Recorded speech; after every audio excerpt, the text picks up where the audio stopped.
شنو الفرق بين الرسول والنبي؟ يعني قد نتصور أن ذني مترادفات، يعني الرسول والنبي بمعنى واحد. لا، النبي اللي يبلغ الأحكام فقط، رسالته مو عامة، رسالته يحمل الأحكام. والرسول لا، رسالته عامة. ومعنى رسالته عامة يعني مثلا القرى كان يبعث إلها نبي، المدن كان يبعث إلها نبي. ولذلك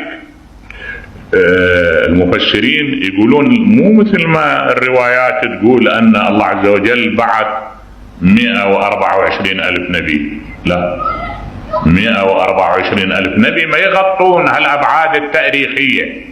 هذا يقولون الرواية هاي غير ناهضة، معارضة بما هو أقوى، لأن ما معقول هالآماد الطويلة ما يمكن الله عز وجل يخلي الناس بدون أنبياء بدون رسل، والأنبياء ترى يوزعهم على الكرة الأرضية عبر هالمدى.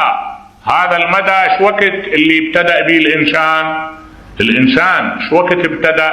منذ وجد الإنسان الأول وجدت معه النبوات. زين، فما ممكن هالأدوار اللي مرت بها البشرية تكفيها 124 ألف بالعالم كله. لا، أكو روايات أكثر تضاعف هذا العدد أضعاف مضاعفة.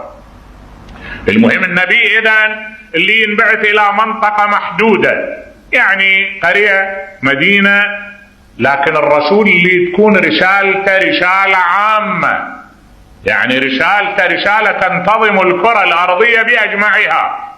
فلذلك عبر القرآن الكريم عن النبي بهذا التعبير. هذين يعطاها الصفتين.